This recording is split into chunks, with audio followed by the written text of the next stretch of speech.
subsídios.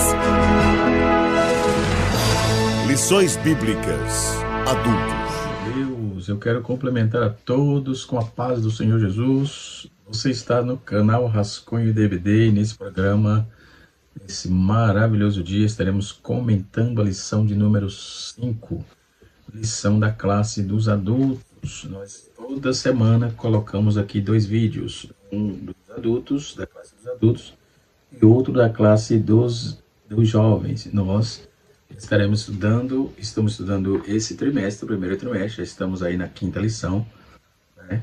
Lembrando que já temos informações que o próximo assunto da classe dos adultos será o livro de João, Yohanan. Estaremos estudando as lições pautadas no livro do discípulo do amor, tá certo? João, ok? Mas enquanto isso não chega, estamos na 5ª lição do primeiro trimestre de 2025, estamos estudando sobre a defesa da fé cristã, combatendo as antigas heresias que se apresentam com nova aparência. Isto vem acontecendo em larga escala no cristianismo moderno, podemos assim dizer, né? Muitos movimentos espúrios, totalmente sem base, contextualizado dentro da palavra de Deus. Nesta oportunidade estaremos comentando a lição de número 5, que será ministrada no próximo dia 2 de fevereiro de 2025, né? Portanto, no primeiro domingo, né? E estaremos estudando sobre Jesus é Deus. O texto áureo, nós temos aqui: no princípio era o verbo, e o verbo estava com Deus, e o verbo era Deus. João capítulo 1, no seu verso 1. E a verdade prática nos diz assim: a divindade de Jesus está muito clara e direta na Bíblia, além de ser revelada no seu ministério terreno, na manifestação dos atributos e obras divinas. A leitura bíblica em classe, ela está pautada em João, capítulo 1, Evangelho de Jesus que João escreveu, capítulo 1, versículo 1 a 4 e versículo 9 a 14. E o texto nos diz assim: no princípio era o verbo, e o verbo estava com Deus, e o verbo era Deus. Ele estava no princípio com Deus, todas as coisas foram feitas por ele, e sem ele nada do que foi feito se fez. Nele estava a vida, e a vida era a luz dos homens. Ali estava a luz verdadeira, que ilumina a todos os homens que vêm ao mundo. Estava no mundo, e o mundo foi feito por ele, e o mundo não o conheceu. Veio para o que era seu, e os seus não o receberam. Mas a todos quantos receberam, deu-lhe o poder de serem feitos filhos de Deus, aos que creem em seu nome, os quais nasceram do sangue, não nasceram do sangue, e nem da vontade da carne, nem da vontade do varão, mas de Deus. E o Verbo se fez carne e habitou entre nós, e vimos a sua glória como a glória do unigênito do Pai, cheio de graça e de verdade. Está aí a leitura bíblica em classe. Lembrando que é leitura bíblica em classe. Glória a Deus, né? E o tópico de número 1, nós temos a introdução, né? Depois o tópico de número 1, a doutrina bíblica da divindade de Jesus. Depois nós temos aí o Novo Testamento, que é direto quanto à natureza. O Novo Testamento é direto quanto à natureza divina, e o verbo era Deus, né? E também é o Tomé que lhe respondeu: Senhor meu e Deus meu, João capítulo 20, verso 28. Mesmo existindo na forma de Deus, não considerou ser igual a Deus, algo que deveria ser retido a qualquer custo. Filipenses capítulo 2, versículo 6, né? Para conhecimento do ministério de Deus, que é Cristo. Colossenses 2, versículo 2. E a manifestação da glória do Senhor, do grande Deus, Salvador Jesus Cristo. O grande Deus, Senhor e Salvador Jesus Cristo. Tito capítulo 2, versículo de número 13. As evidências que Jesus é Deus são infinitas, né? As evidências são infinitas. Eu costumo dizer, nas minhas falas nos cursos teológicos que ministramos, que Deus não existe, Deus é. Costumo dizer também que a Trindade não existe, ela é. Ponto. Não é? E os unicistas passam mal, porque não tenho muito o que dizer. É só entender o credo de Israel, lá no Shema, né, que ali era o credo dos judeus. Ouve Israel, o Senhor é o único Deus, Shema no capítulo 6, versículo 4 de Deuteronômio. Né? Ali era o credo deles, certo? Não tem nada errado ali. E tem uma palavra ali dentro do hebraico arcaico antigo, obviamente, se arcaico é porque é antigo, tem uma palavra chamada Echad. Echad, ela dá a ideia da divindade ali, né? Da trindade ali. Ela traz a ideia. Então, o Shema não desqualificou a trindade. Pronto, o tema não é esse tema foi pautado na lição passada, lição 4, nós voltamos aqui para a nossa base. Né? Esse Deus, esse ensino é bastante claro nas Escrituras, né?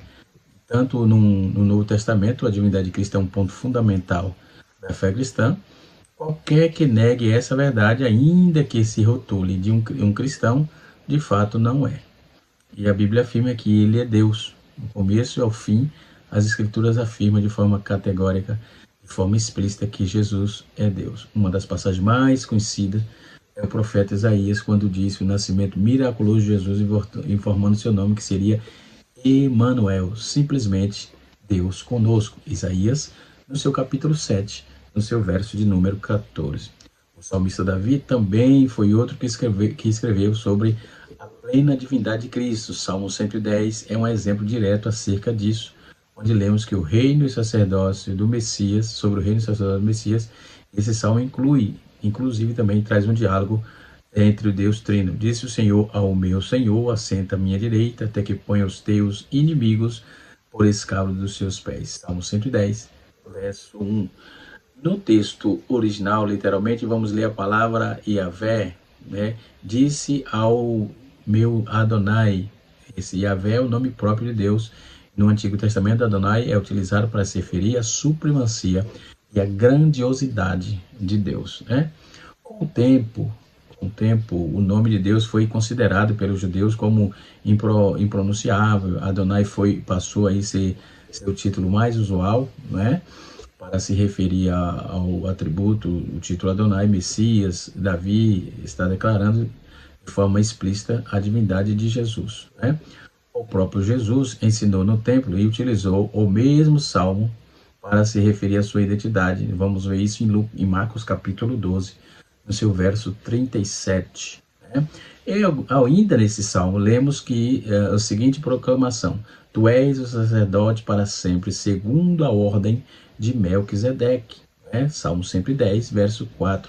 Mais tarde, o escritor aos Hebreus também entendeu isso e usou esse mesmo salmo para falar sobre essa perfeição da supremacia sacerdotal de Jesus. Né? Capítulo 7 e capítulo 8 de Hebreus. Né? O profeta Malaquias foi outro também que profetizou sobre a divindade de Jesus. Foi o mesmo que o Messias, o mensageiro enviado de Deus, de tudo que ele é o próprio Senhor, de modo que ele é o próprio Senhor. Malaquias 3, versículo 1.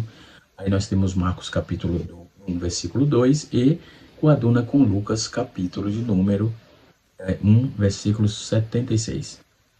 O Novo Testamento, ele é direto, aponta direto à divindade de Cristo.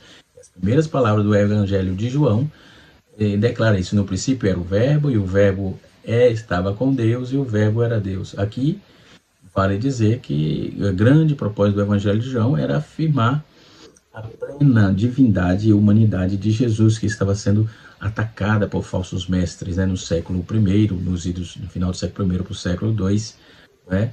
Então, quando o anjo apareceu em sonho a José de Nazaré para anunciar o nascimento de Jesus, ele prontamente disse: aquele acontecimento extraordinário, o cumprimento da profecia de Isaías, já citada no texto, conforme já citei aqui, né, que era virgem, que a virgem daria à luz a um filho e chamaria o seu nome Emanuel, coaduna com Mateus capítulo 1, versículo de número 23. Algumas ocasiões, durante o ministério terreno de Jesus, o apóstolo confessa explicitamente que Jesus é Deus. O apóstolo Pedro diz: Tu és o Cristo, o Filho do Deus vivo. Né? em Mateus capítulo 16, versículo 16, após a ressurreição, foi a vez do apóstolo Tomé confessar: Senhor meu e Deus meu. João 20, versículo 28. Então, as provas são cabais e sine qua non, não é? Não tem o que fazer. O próprio Jesus afirma ser Deus, né? Ele afirma que ele é Deus. Ele diz assim: o Novo Testamento registra muitos detalhes e ocasiões do próprio Jesus falar da sua divindade. É verdade que não temos nenhum versículo para se ler exatamente essa ordem, né, da palavra, como Jesus disse: eu sou Deus. Não. Todavia, esse entendimento não está tão explícito na palavra que Jesus é impossível não percebê-lo, né, e negá-lo. Podemos começar pelo título Filho do Homem. Este título foi o mais usado por Jesus após se referir a ele próprio, né? Ao contrário do que alguns pensam, esse título não está apenas apontando a natureza humana de Jesus, mas também a natureza divina, a sua divindade. Pois é o título utilizado pelo profeta Daniel para se referir àquele que veio nas nuvens. Foi dado domínio e honra, o reino eterno. Daniel 7, verso número 13 e 14. Né? E aí, ao utilizar esse título, Jesus também utiliza esse título. Ele também estava declarando ser ele de quem o profeta Daniel profetizou. Então, Jesus declarou abertamente que ele é o Pai. Ele e o Pai são um. João capítulo 10, versículo 30. Além de dizer: quem me vê a mim, vê o meu Pai. João 14, versículo 9. Tais declarações estavam aí afirmando de ser plenamente Deus. Um dia, quando os fariseus interrogaram Jesus sobre a sua identidade, Jesus lhe respondeu: antes que Abraão existisse, eu sou. João capítulo 8, versículo 58. Então, essa resposta é a declaração explícita que Jesus é Deus. A expressão eu sou é muito especial, pois a expressão traduz o significado do nome pessoal de Deus no Antigo Testamento. Quando Moisés perguntou qual era o seu nome, a resposta foi a seguinte: eu sou que sou. Isso está em Êxodo, capítulo de número 3, versículo de número 14. Portanto, quando vamos utilizar essa expressão, Jesus estava afirmando sua plena divindade. A prova disso é que os judeus entenderam o que Jesus estava dizendo, tanto que pegaram pedras para apedrejá-lo e acusá-lo de fazer igual a Deus. Né? João capítulo 8, verso 59, João 5, 18. Também está escrito. Essa não foi a única vez que Jesus utilizou a expressão eu sou. O mesmo evangelho de João, ele traz 7 grandes declarações de Jesus, onde ele expressa da seguinte forma: eu sou o pão da vida, João 6, versículo 35, 48, 51. Aqui Jesus afirma ser o alimento espiritual que sustenta o seu povo. Outra expressão: eu sou a luz do mundo, João 8, versículo 12, João 9, versículo 5. Jesus declara que aquele que o segue jamais estará em trevas. Outro texto que Jesus expressa: eu sou a porta. Tudo isso é um tipo do Cristo, né? Então, João, no capítulo 10, versículos 7 e 9, ele diz, ao dizer isso, Jesus assegura que ele é a porta para o acesso a Deus, e quem entrar por ele encontrará pastagem e será salvo. A quarta expressão que Jesus usa, ele diz: eu sou o bom pastor, João 10, versículo 11 e 14. Então, Jesus declara que a sua vida pelas ovelhas, ele as protege. Ele dá a sua vida para as suas ovelhas e as protege. Na quinta posição, em João capítulo 11, verso 25, está escrito assim: eu sou a ressurreição e a vida. Jesus afirma-se a própria vida que vence a morte. Outra expressão muito clássica e interessante, quando ele diz: eu sou o caminho, a verdade e a vida. João capítulo 14, versículo 6. Jesus aí está ensinando que apenas por ele somos conduzidos ao Pai. Outra frase interessante, fechando aqui, ele diz: eu sou a videira verdadeira. João 15, aliás, versículo 1 e 5. Quando ele faz essa declaração, Jesus está dizendo que essa declaração ele alertou apenas que estando nele que podemos produzir frutos, né? Depois vem também a visão da igreja primitiva, né? Que entendeu que Jesus era Deus. apesar da divindade de Cristo ter sido atacada de forma veemente pelas heresias. Para isso eu recomendo esse livro. Tem vários outros, mas esse daqui é um livro muito interessante, né? E tem bastante informações. É um livro de Rocco Fragriotti, escrito e editado pela Paulus, editora Paulus, História das Heresias, né? Conflitos ideológicos dentro do cristianismo, né? Então, são materiais interessantes e são fontes que eu uso bastante, como também várias teologias temáticas. Eu usei aqui o Charles, usei esse aqui da CPAD, também que eu uso bastante, e outro também do deixa eu ver aqui, o do Norman Geisler. Norman Geisler, isso sim. Do Norman Geisler, uso bastante também, tem informações muito contundentes sobre essa temática, não é? E vários outros aqui que tem, o pastor lá da igreja Siberiana, é o Walter Brunello. Também tem uma teologia sistemática bastante simples, mas muito interessante, tá certo? Também estou usando outros materiais aqui, vamos lá. Depois vou fazer uma sessão só indicação de livro, tá bom? Um exemplo disso foi o episódio lá de Estevão, que nós vamos observar quando ele estava prestes a morrer. Aquele homem de Deus, ele exclamou dizendo: Senhor Jesus, recebe o meu espírito. Atos capítulo 7, versículo 59. Então, naquele momento, ele estava vendo os céus abertos e Cristo em pé à direita de Deus. Salmos, ou Atos 7, versículo 56. E ao entregar o seu espírito a Jesus, ele estava declarando abertamente a divindade de Cristo. Então, os apóstolos e as suas epístolas também foram bastante diretas sobre o ensino da divindade de Cristo. Um exemplo disso é a passagem que Paulo escreve a Timóteo dizendo: Deus se manifestou em carne. 1 Timóteo, capítulo 3, verso 16. Esta passagem revela tanto a divindade quanto a sua humanidade, não é? Em Atos 20, versículo 28, lemos sobre a igreja de Deus, a qual ele comprou com seu próprio sangue, né? Então é fácil aqui perceber que Jesus diretamente é indicado como sendo Deus. Então o apóstolo João, em sua primeira epístola, também escreveu que Jesus é o verdadeiro Deus e a vida eterna. João 5, versículo 20. Jesus é Deus e possui os nomes também, atributos divinos. Vamos ver isso em Juízes 13, na narrativa acerca do nascimento de Sansão, pois receberam visita do anjo. Quando perguntaram pelo qual é aquele nome, ele ouviu a seguinte resposta: por que perguntas pelo meu nome? Visto que é maravilhoso.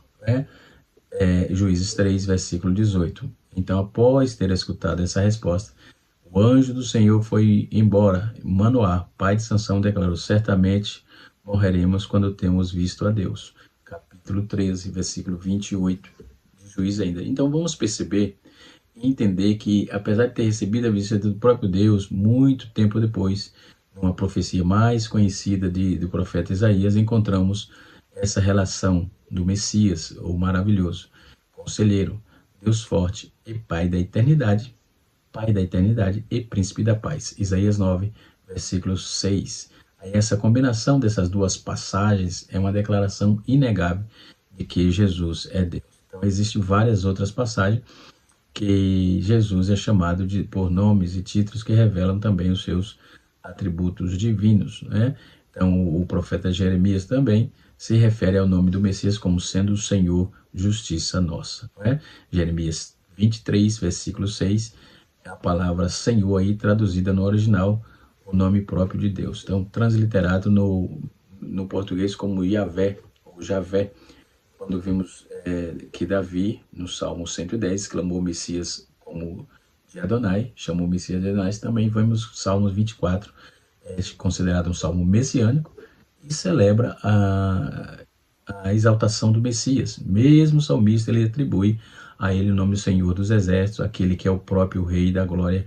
Salmos 24, versículo 10, né? Um título similar empregado pelo apóstolo Paulo, lá no 1 Coríntios 2, 8, ao chamar Jesus de Senhor da Glória. Então o profeta Isaías, na ocasião do seu chamado para o ministério profético, temeu por sua vida, pois seus olhos viram o Rei, o Senhor dos Exércitos. Isaías 50, Isaías 6, versículo 5.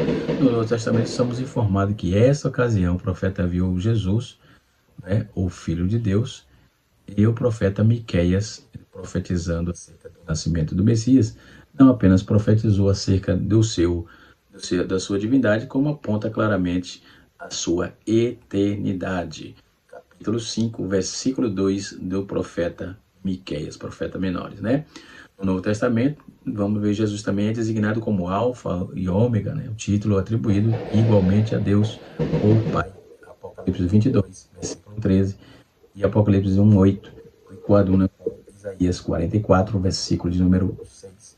Com tudo isso, entendemos que a Bíblia claramente afirma que Jesus é atribuído, é Deus, e atribui aí a Ele mesmo os atributos pertencentes somente a Deus, como eternidade, capítulo 1, versículo 1 de João, Hebreus capítulo 3, versículo 8, Isaías 9, versículo 6, Miqueias 5, versículo 2, onipotência, ou seja, ele é todo poderoso, Mateus 28, versículo 18, Efésios capítulo 1, versículo 21, e Apocalipse capítulo de número 13, capítulo 22, versículo 13, e a onipresença também, onipresença, Mateus 18, versículo 20, e Mateus 28, versículo 20. Depois, ele é também onisciente, João capítulo 8, capítulo 1, versículo 48, e capítulo 16, versículo 30, e o capítulo 21, versículo 17, coaduna com Colossenses 2, versículo 2 e 3.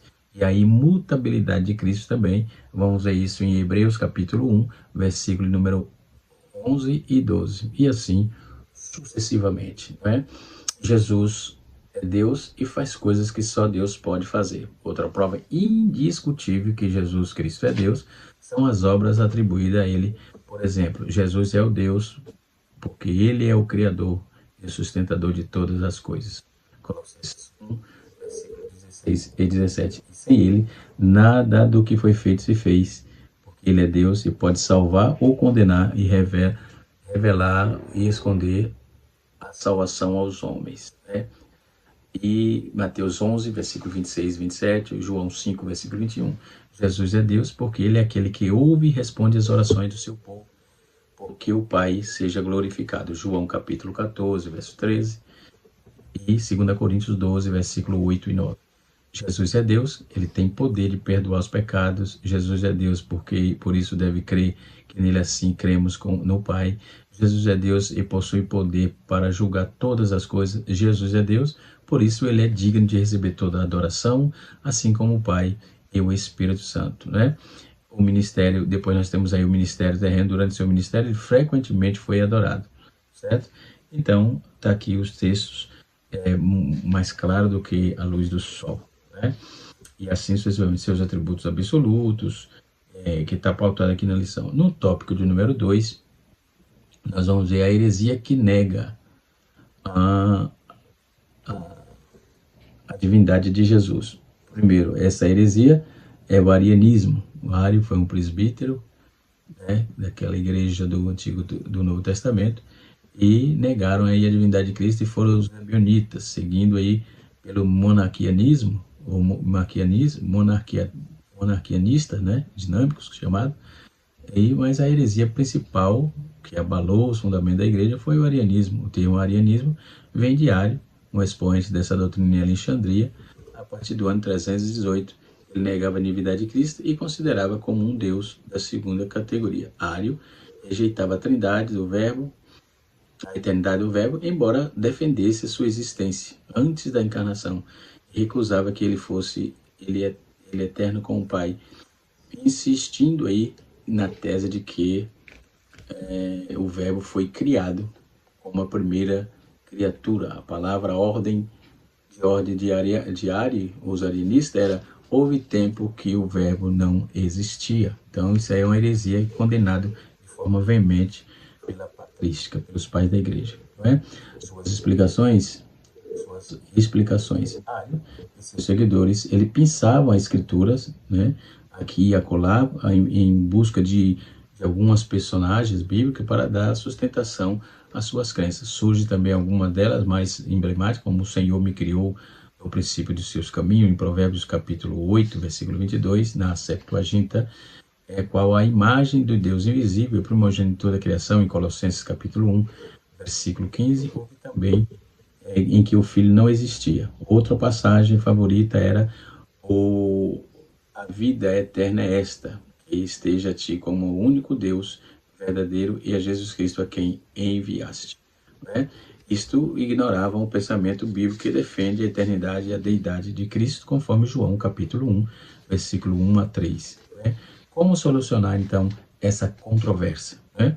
A tradução criou de Provérbios 8, verso 22 na Septuaginta é opcional, pois o verbo hebraico nesta passagem é kana, obter, adquirir, criar, mas o sentido de criar, né, trazer à existência algo do nada, ou seja, o verbo bara, que está aplicado em Gênesis capítulo 1, versículo 1. Né? O texto de Colossenses 1,15 diz que Jesus é o primogênito de toda a criação e não o primogênito de Deus. Ponto. Então a palavra prototokos, né, ou seja, primogênito, primeiro, chefe, foi usada aí pelos escritores sagrados como um sentido de importância e prioridade, né, e prioridade na posição, primazia, preeminência e assim sucessivamente. Ou seja, Jesus encarnado tem a primazia da criação e a imagem de Deus invisível, porque ele é Deus. Né? Então conhecer a Deus, né, ele é o mesmo que conhece a Cristo, em virtude da unidade e da natureza do Pai e do Filho, não é? E assim sucessivamente. Então, o arianismo é um concílio, né, de Niceia e de Constantinopla. O arianismo foi heresia que foi fomentada pelo presbítero da quarto século, chamado Ário, negando a divindade de Cristo. Esse camarada atrapalhou bastante, não é? Tentou atrapalhar bastante. E essa informação você pode tirar desse material aqui, dicionário teológico, né? Aqui da página de número 50, 88 e 89, desse material aqui, certo? Da CPAD e Cláudio Honor de Andrade. Inclusive está com uma nova capa, tá? Esse material. Enfim, vamos para frente. No tópico de número 3, nós temos as implicações do arianismo na atualidade. Né? Uma das implicações muito clássicas é a Bíblia Testemunho de Jeová. Né? A tradução do mundo, um exemplo do arianismo, é um movimento religioso que usa a Bíblia fora do contexto por meio das versões exclusivas, né, das escrituras, denominadas assim, tradução do Novo Mundo. Trata-se de uma versão tendenciosa, vários exemplos de suas falsificações. A palavra era um Deus, por exemplo, Deus com D minúsculo, visto que o texto correto é o Deus, era Deus, a palavra era Deus com Deus maiúsculo, então o verbo era Deus.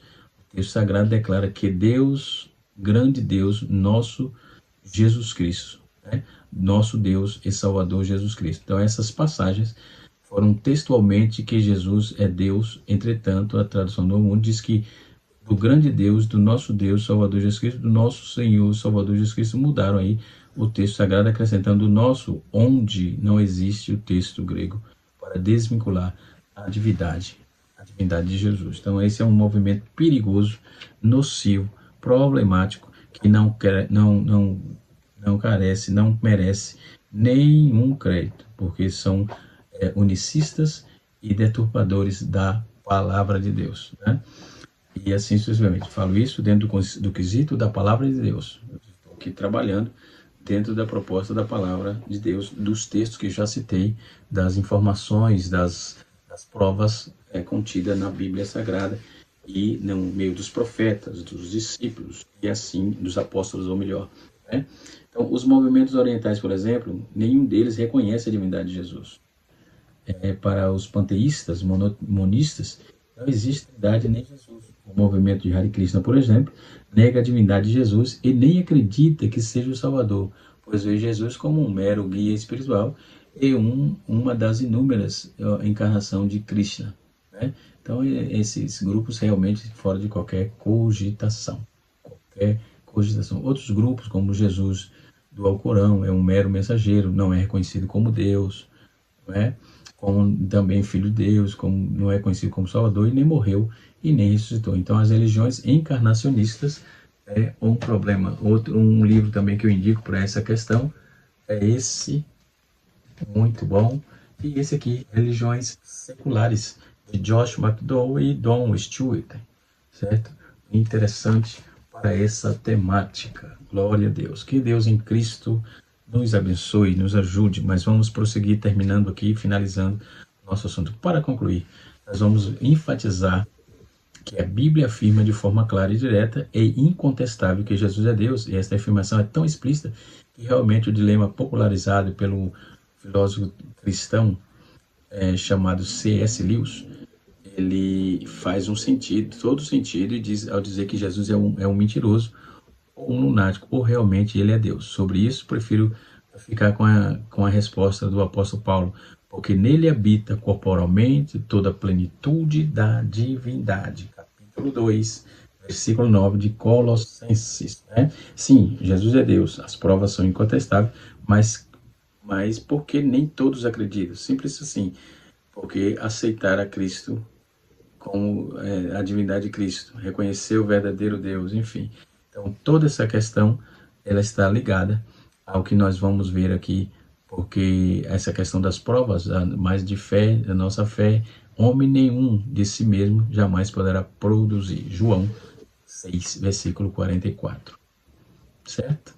Então, como as profecias do Antigo Testamento, então, no Novo Testamento também demonstra que o Messias judaico é Deus. Então, existe a doutrina, se existe a doutrina da grande importância no cristianismo, essa doutrina é a doutrina da divindade de Cristo, né? Que somente nessa axiomática doutrinária é que está de forma para edificar a fé. Então, as Escrituras cristãs, por 66 livros no Antigo Testamento, Antigo e Novo Testamento, enfatiza a necessidade de um Redentor, pois todos os homens estão no pecado, todos estão mortos, perdidos, sob a ira de Deus e à espera do julgamento final. Tá certo? Observemos tudo isso e vemos que a divindade do Cristo, ela é totalmente pautada na palavra de Deus. A expressão da divindade, Messias no Antigo Testamento, podemos observar que no começo algumas profecias e fim da prova que o Messias vindouro era divino. Então não era especial, ele não era especial de alguma maneira abstrata, não, mas o próprio Deus, o servo sofredor de Isaías 53, e não é apenas um homem que morre na cruz, mas que seria uma morte sem significação alguma, pois muitos outros homens já haviam morrido crucificados, muitos antes de Jesus Cristo, né? E primeiro, numa nota preliminar, é importante salientar que o finito não pode conter o infinito. Seres humanos não compartilham dos atributos incomunicáveis de Deus. Em hipótese alguma, seres humanos não podem ser infinitos, eternos, imutáveis. Só o Cristo tem essa prerrogativa, tá certo? Que Deus em Cristo nos abençoe. Está mais que provado, né, que Jesus Cristo é Deus, e nós não temos dúvida disso, tá certo? Que Deus abençoe a todos. Canal Rascunho da IBD, ensinando para transformar.